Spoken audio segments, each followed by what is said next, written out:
Good morning. Morning. Does anyone want some help with a case? Yes? Um, I work on a crisis line, and I'm continually getting a call from a man, age 45, who is a double amputee. His major vocation is engineer, but he doesn't work at that now. Avocation artist. He's had some shows and sold some paintings. He lives alone. He says, I need to work, but I can't get myself motivated. And I don't know how to get a job. He spends most of his time doing exercises and trying to keep his body in shape. He has a lot of personality, very charming, and usually comes on asking the question, how can I get a wife? Will you marry me? You know, he says he... Is this over the phone or This is all over the phone. Over the phone. I've given him some operational suggestions, such as names of organizations where he might talk it over about what kind of job he could get. And that's about as far as we've gotten. One day he was on the phone for nearly an hour, which is much longer than we're supposed to keep him on the phone. But I gave him a list of things that he could do, but he still comes back. He usually calls on Friday, and it's the same question. I'm lonely, and I want to get married. And I haven't been able to do anything with that.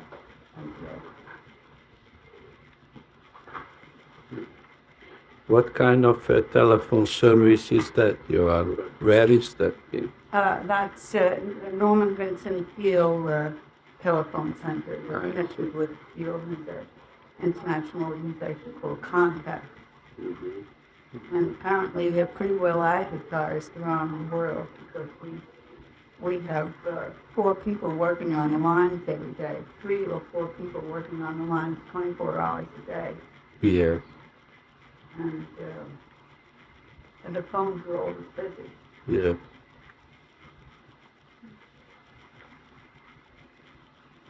So what is your question? You know what his questions are. What is your question? Well, usually I confront him and say, what have you done since your last call? Yes. But everything I've done with him is operational. Yes. Because I really don't know. You don't know how to do anything else. Uh-huh. And I gave him a lot of ideas, and he really, I have a feeling that he hasn't done too much with it. It's difficult for him to do anything. He can't get around very much. He apparently lives maybe on the first floor. I didn't ask him that, but he says he gets out every day. He lives someplace that's near the ocean where there's a boardwalk, and he gets out in his wheelchair. And he can walk on his artificial legs, but for a very, very short time. Mm-hmm. Mm-hmm. So he never sounds depressed. Yes. But he says, I'm very lonely, and he drinks a lot. He drinks? Yeah. He's not totally incapacitated, but he's limited in his possibilities. He's double amputee from movement. And he mainly wants companionship, is that it? Yeah, he wants. In the beginning, he talked a lot about having something to do. Yeah. And we talked about a lot of things that you could do. And I went through my reference book and I gave them a lot of leads. Yes, like what, for instance? Well, for instance, there's an organization called the Federation of the Handicapped. Yes, And they help people get jobs. yes, And there were some other organizations of that type. yes, Also organizations that help handicapped people get around. yes, They'll come and get you some kind of a service. yes, And after that long conversation that I had with him, the next time we talked, I had the feeling that he didn't do very much with that. mm-hmm. And that what he really wants is Yes. somebody to listen to him. How old is he? 45. And what happened to him?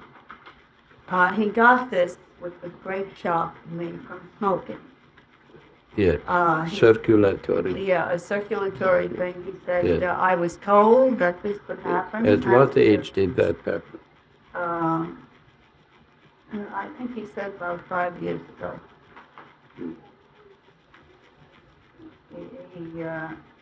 He said, I was warned that it would happen, and I didn't pay attention. I didn't believe it. Yes.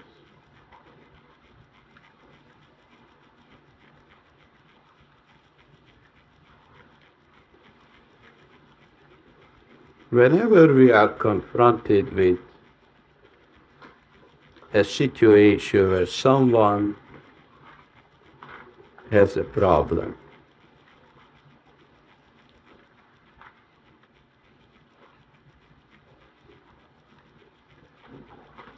usually the individual is also has an idea about the solution to the problem. And as we heard, invariably the solutions are operational.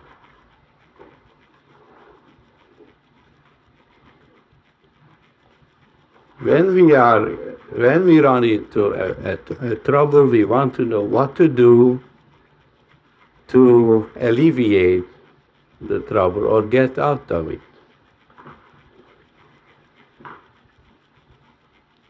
Now, of course, if we accepted the patient's premise about the solution to the problem, we will never get anywhere. Because if a patient would have the right answers, then he wouldn't need us. And so usually we find this very strong desire for some operational solution. Do something for me. What should I do in this situation to change the situation? And as you heard Gertrude say, it is really difficult because whatever we may suggest to such a patient as a solution, it will not be acceptable. Strangely enough, it is not acceptable. No matter what you suggest, they will have some objection to your suggestions. And of course, the result can be very frustrating, both for the therapist and for the patient. Now, the existential metapsychiatric approach is always to attempt to understand the meaning of the problem.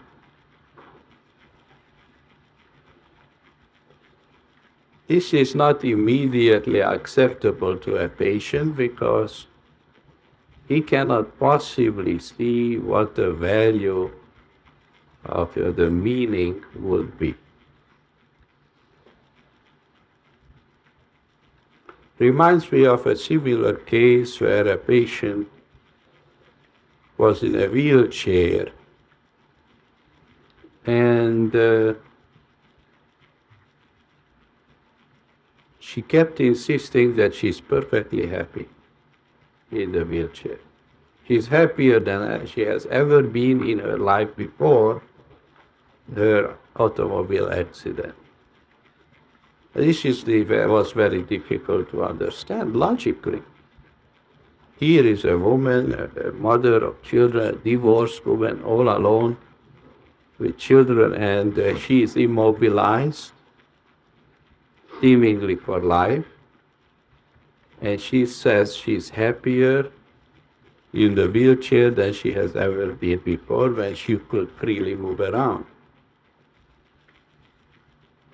Now, this doesn't make much sense. That actually the accident was a blessing because ever since she woke up in the hospital, crippled with a broken spine and paraplegic, she feels happier than ever before.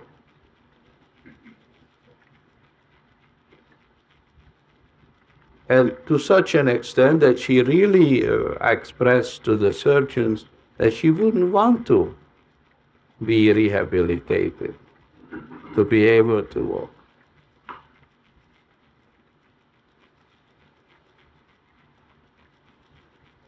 Now, it's a strange thing.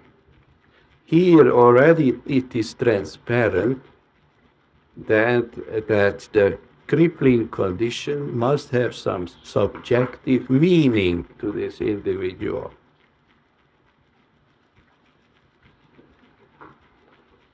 Which has relieved some very powerful psychic stress under which she lived all her life.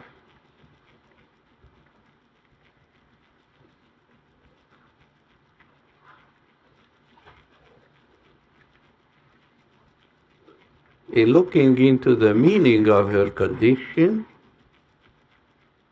it became clear that in this condition she gained an upper hand over all the significant people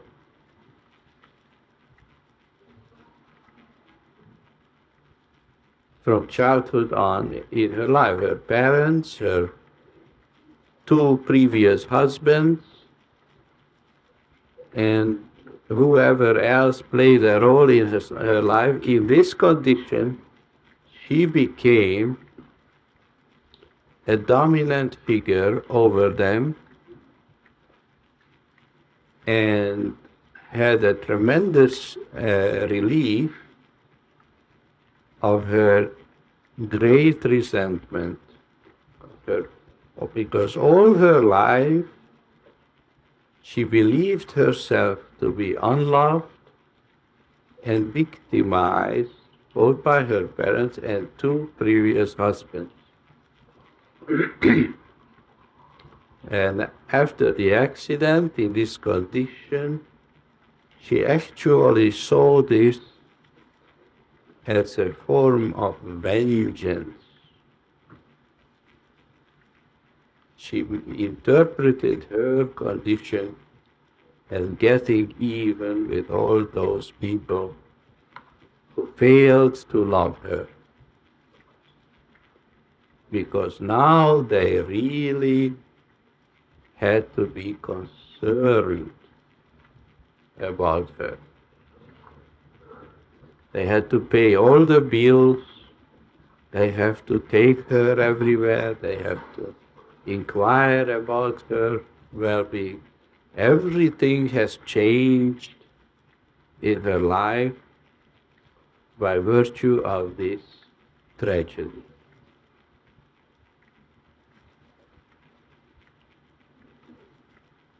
You see, nothing comes into experience uninvited. Not even such a tragedy. And in Gertrude's patient, we see that he was warned before, but he refused to heed the warning, and we can thus surmise that actually he has invited this condition into his experience. Now, we don't know yet what the deeper meaning of his condition is, but every condition and every problem has a meaning. You see, the cause, according to medical reasoning, was progressive vascular thrombosis, probably, of end arteries, which has a special name. I forgot it already. Burgers. Burgers, right. Burgers disease. That is the cause. But because not everybody who smokes gets Burgers disease, right? But there is a special meaning in every situation. And in order to help someone really in a meaningful way, you have to understand this meaning. For instance, this patient thought, the one I spoke before, that now that she has become paralyzed and is in a wheelchair, her entire life has undergone a radical change, and she is liberated from the psychic conflict under which she lived previous to that accident. That was her subjective impression and her interpretation of her life situation. However, in other areas of life, she observed that people have a tendency to victimize her. When she buys something, people take advantage of her. When she arranges something, always runs into a situation where she becomes victimized.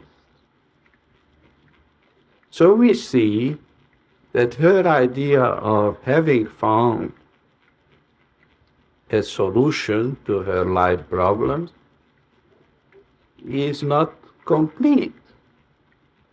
Her problems still linger on and reach her experiences in certain unexpected ways beyond the paralysis, beyond the tragedy. The essential problem continues, namely the idea of victimization.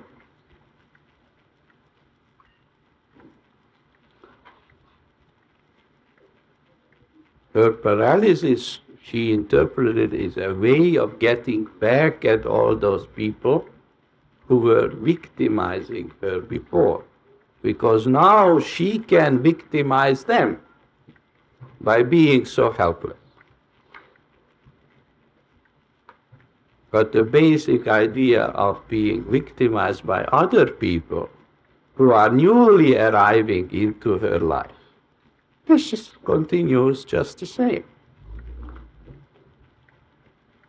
So the real meaning has not been healed, in spite of her subjective, strange, subjective feeling that this tragedy is a blessing in disguise for her. The real dynamism of her mode of being in the world has not been relieved. Now, I'm talking about this patient because we don't know enough about your patient, Gertrude. But I just try to show you that we always, when we work with such people, we have to try to discern the specific meaning which invited, the specific ideas which invited that particular tragedy. Because nothing comes into experience uninvited. Which doesn't mean that we are going to blame the patient and burden him with a sense of guilt in addition to his troubles. But if we are to help someone in an effective way, we have to lead them through the 3 steps of metapsychiatric healing. Which are these 3 steps? Recognition, regret, and reformation. Now he isn't going to get his legs back, which were amputated, but he can be protected from hurting himself in the future. Because there are many ways that one can hurt oneself beyond cigarettes and surgery.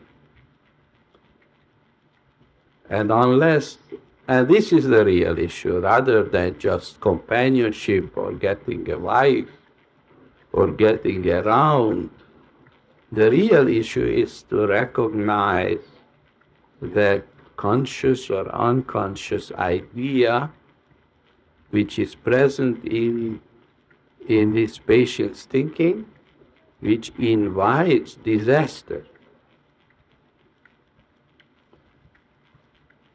Now, interestingly enough, whenever the recognition, the regret, and the reformation takes place,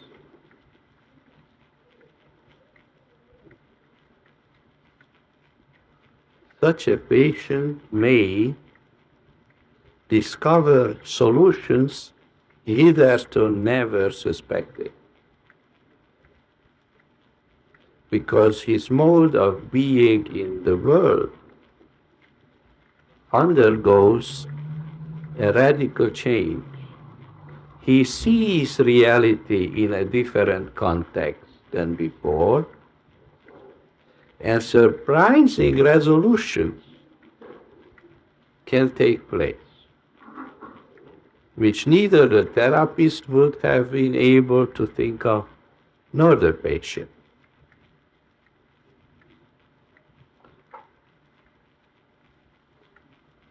So, even if Gertrude could, for instance, help this patient to establish contacts with organizations, perhaps even find a lady for him who would fall in love with him and want to share his life, still, this would not be a solution. This would be just sort of social arrangements. But in order to help such a patient, he needs to be rescued from some secret thought or idea which is present in his consciousness, which exerts a dynamic influence on his life and colors his cognitive faculties.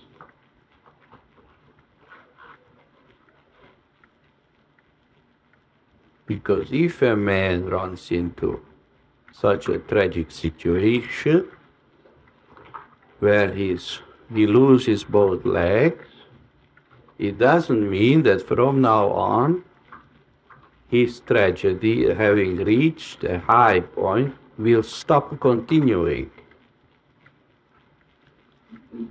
It will not stop.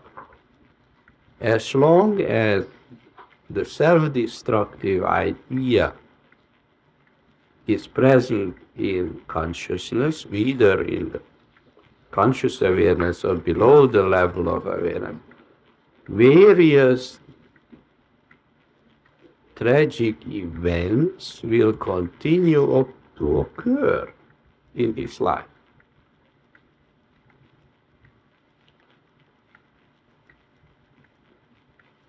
For as man thinketh in his heart, so is he, and so is his destiny.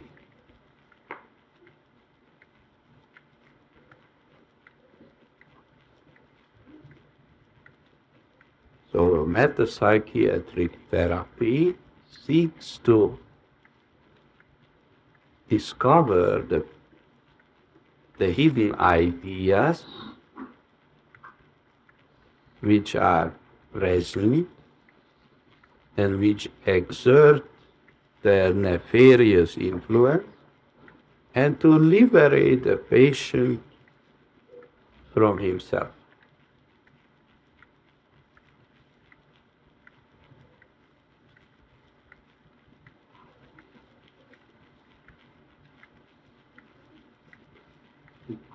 Now, how could we help Gertrude to work with this individual instead of an operational level, on an existential level? The patient seeks operational solutions, but the therapist knows that what the patient needs is existential answers. I am not sure that this is possible to accomplish with a patient who only talks to us occasionally on the telephone, but it's worth trying. What do you think? What would be the best approach for Gertrude to take in this situation?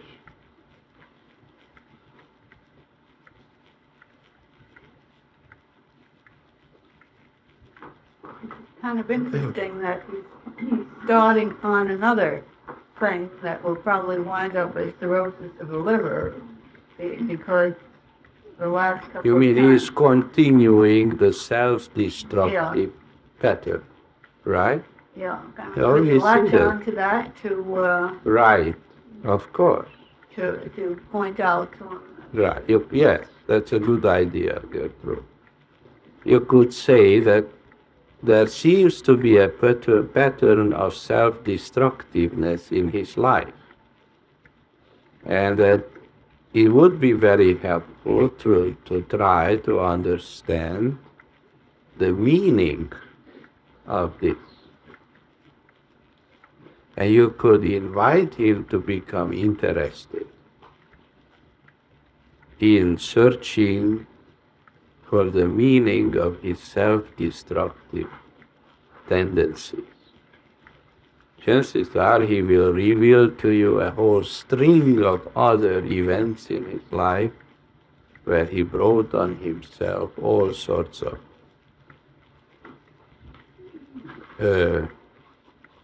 harmful experiences.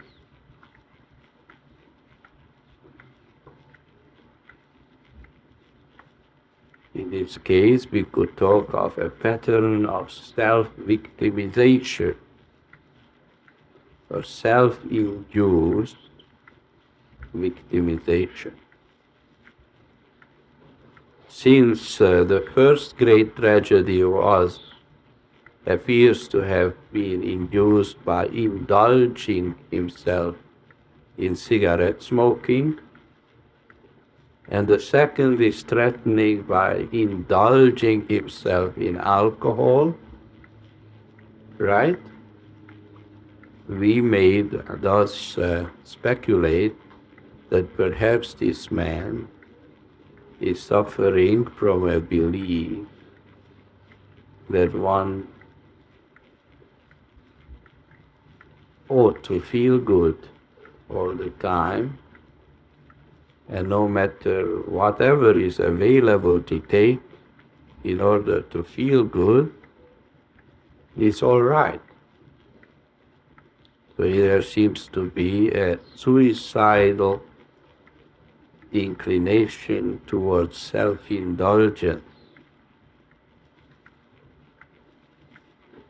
Now, self-indulgence is a self-confirmatory idea.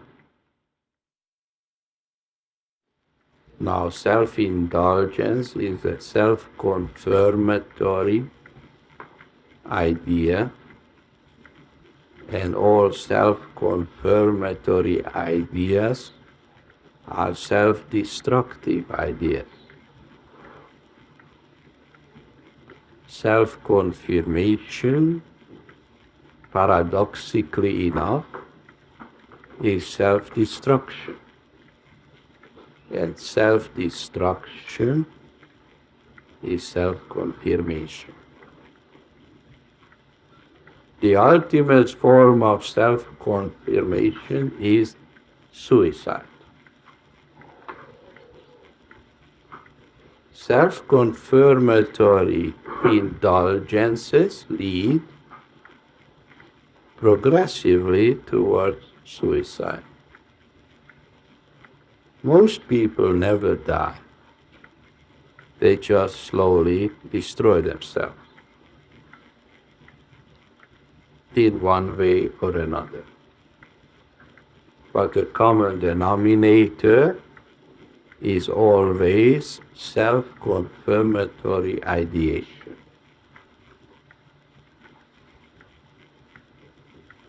Is this clear to everybody?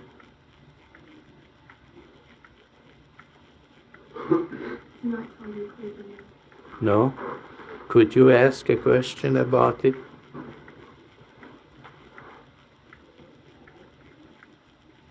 It's not thinking about continuing being involved in the process of confirming yourself.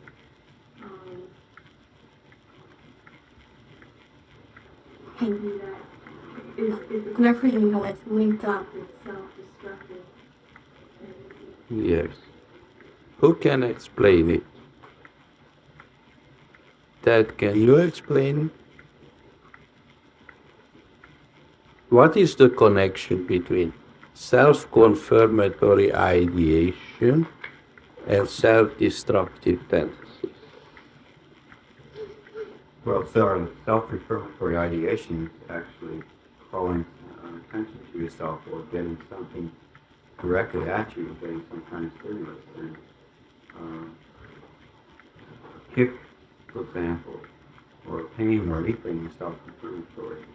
So many times people calling attention to themselves and getting exactly that which makes you feel a certain way, either painful or good, but which is ultimately destructive to them. Yes, but how could we understand that? You see, according to conventional psychological reasoning, when we are self-confirmatory, we are just building up our egos and we are working on our self-esteem and we are asserting that we are good people, we are intelligent people, we are capable people, we are great, we are beautiful, we are proud. And all these, there seems to be psychologically positive. Actually, in psychotherapy, we usually help people to gain self-esteem and to think well of themselves. And we expect that to be very helpful to them. And here comes metapsychiatry and says, this is suicidal. Right? How can we make sense out of that? Right? Yes? But the ego is itself a destructive idea, which puts us out of harmony with existence. And that lack of harmony is always experienced as some disruption of life. So the self-confirmatory thinking always leads to disharmony, which leads to some kind of dysfunction. Well, what Ted said, does it help you?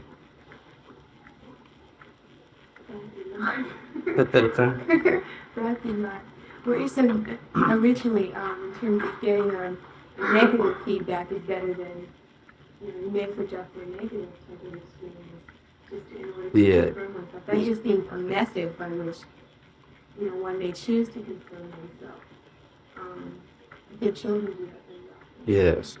They would rather get hit than Yeah. But it seems as what Dr. Hora saying, any method that you would use is suicide, not you're trying to get a positive feedback. Yeah.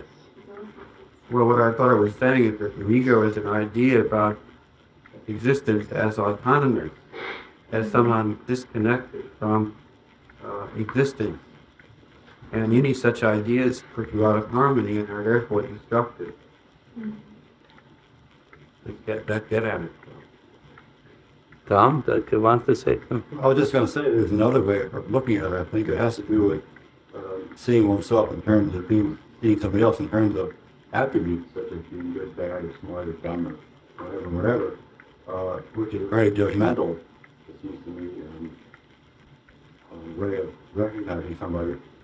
And then going the experience of being diminishing and denying your existence, whereas your existence should not be justified or disappointment on the basis of attributes. It just is. And the attributes are something that, are independent things to do, not who you are. Well, now you're talking about the undesirability of being judgmental. Is that what you're saying? Right, and most sort of confirmatory ideation, confirmatory ideation has a quality of being judgmental. Either seeking approval or disapproval of some sort of recognition. In terms of attributes, the very word you mentioned was an attribute. They're smart or dumb or not. Yes. Yes. But that still doesn't explain the self-destructive aspect of self-confirmatory ideation. Well, it's insatiable, that's the self-destructive part. That is insatiable. There's never enough. Once you start, and you need more and more and more and more. Yeah. Yes. In the matter of the value on which it is based. Could you explain that? If we confirm ourselves based on values,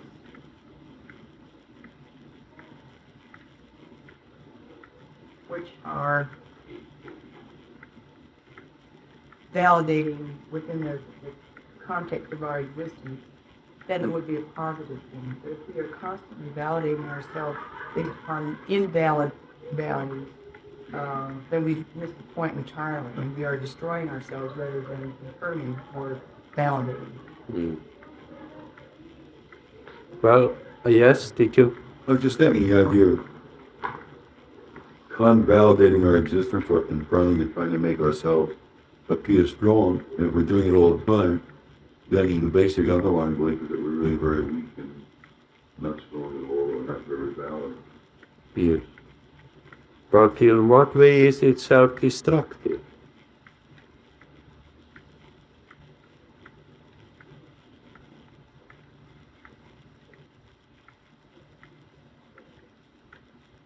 It's an interesting dilemma, isn't it?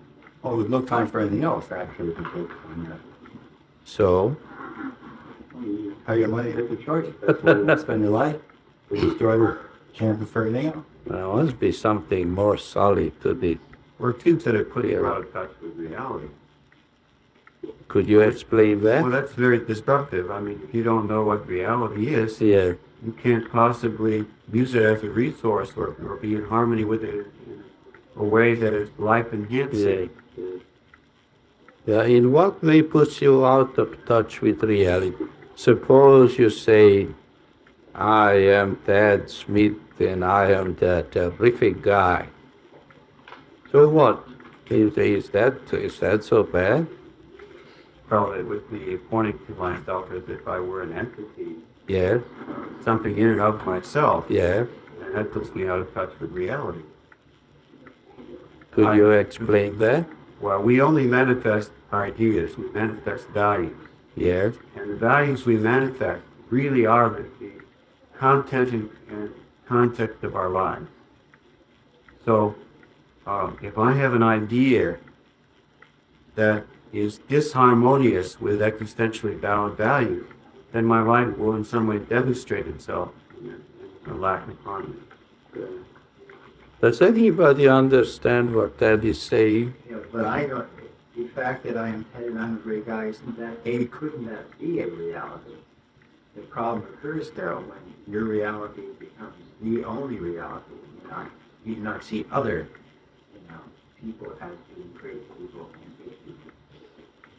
But what we're talking about is the value, which is not personal. If we talk about, well, I don't know about the word greatness, but we talk about love or intelligence or beauty, these are existential values. These are not personal values. I have no claim to them myself. They are part of existence itself. You can't grab it or hold it or contain it. It's not something you can own. It's something which when you are aware of it, it can come through you.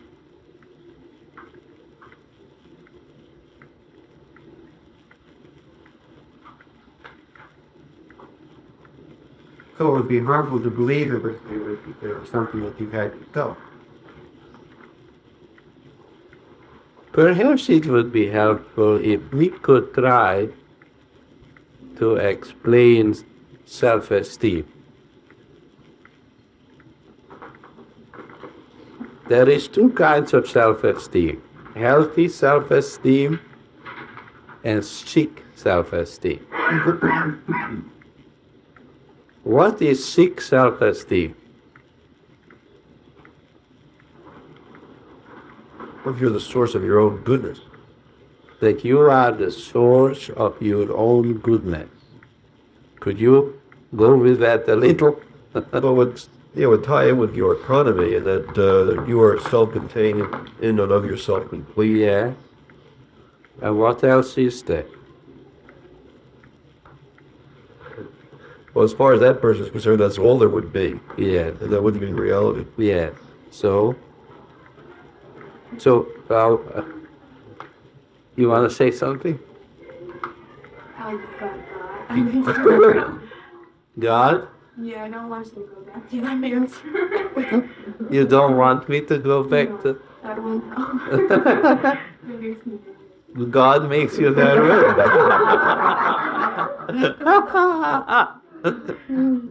Isn't that interesting? Could you explain this to us? How can God make you nervous? Well, I think I can feel it. Maybe feel God sometimes, but it's such an abstract idea Yes, that it doesn't clarify anything for me. yes, right. It's very subjective. Yes, yes. Well, can you explain the difference between healthy self-esteem and sick self-esteem? I'm not sure you're healthy with it. In terms of what you're saying, it seems as though sick self-esteem must be involved in a search to confirm oneself. Right. Well, But healthy, I mean, so if we confirm ourselves, we are working and building up a sick self-esteem. We see that among patients. It comes across as vanity and pride and conceit and compulsive boasting and showing off and argumentativeness and an ambition to be right and be on top and to dominate. There are many, many pathological aspects to a striving for self-esteem. And we can see that it's very blatant. It can be more subtle too with clever people, but it is always something that is transparently unhealthy. whenever we are blowing our own horn, work and trying to establish a sense of self-esteem through our own efforts at impressing people, we see that this is unhealthy.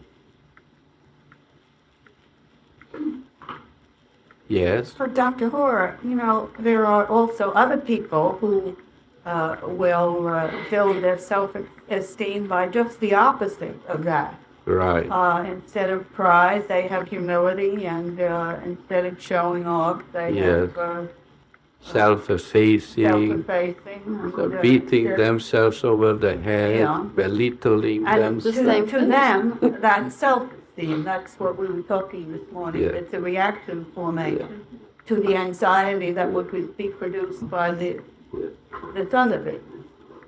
Now with humility, again, we have to distinguish between healthy humility and sick humility, right? Right? Right.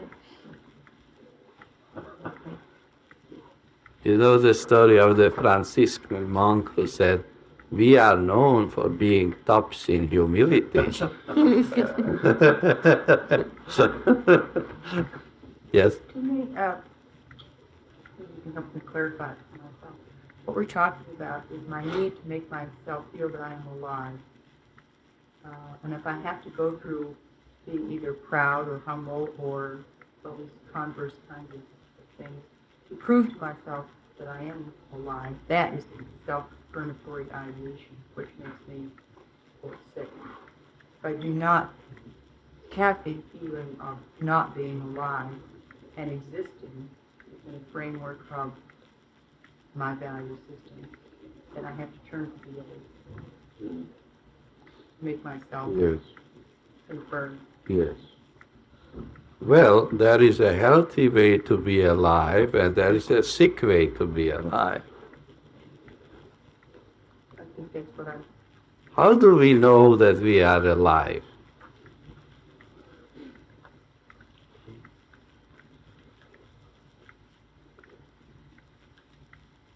Reminds me of a story of a man who came to a doctor, and they said, "Doctor, the trouble with me is that I am dead." And they said, "How can you say that? You're talking to me, here you are, but I'm telling you I am dead. That's my problem." So the doctors thought and thought, what should I do with this guy? And finally he hit upon a brilliant idea. He says, "Show me, tell me, do dead people bleed?" And the patient says, "No, there's no circulation. Dead people don't bleed." So the doctor said, "Well, show me your finger." He took his finger and pricked it with a needle, and lo and behold, blood was coming out. And the patient was startled, tremendously impressed, and says, "What do you know? Dead people don't bleed."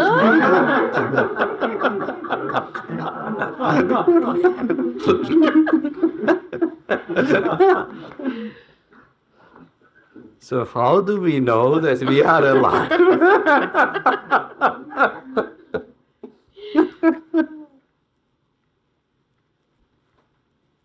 So what is healthy self-esteem? What is healthy humility?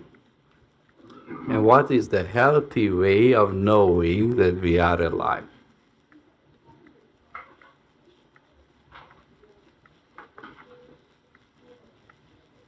Now, we were talking last week, your beautiful presentation of the family who was addicted to excitement. You see, excitement is a way, it's an unhealthy way of trying to feel alive by seeking excitement. It's an unhealthy way. Self-effacing behavior and self-belittling is an unhealthy way of being humble. And being modest or bragging and showing off is an unhealthy way of claiming self-esteem. So self-confirmatory ideation includes it's an unhealthy way of seeking self-esteem, an unhealthy way of seeking to feel alive, and an unhealthy way of trying to be humble. Now, what's unhealthy about it? Well, it is based, as Ted indicated, on a mistaken perception of oneself as existing in the world entirely apart from God.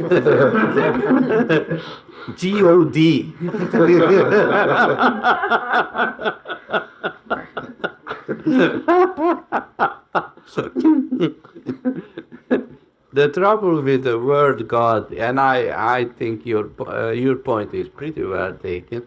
People feel embarrassed about saying God because they're afraid of being accused of religion. The moment you mention God, people immediately jump to the conclusion there must be something wrong with you because you are religious.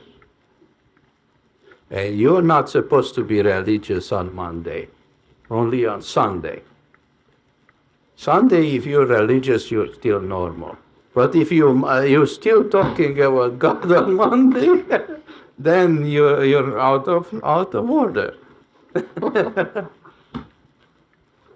Now, the self-confirmatory ideation is self-destructive because it confirms an illusion.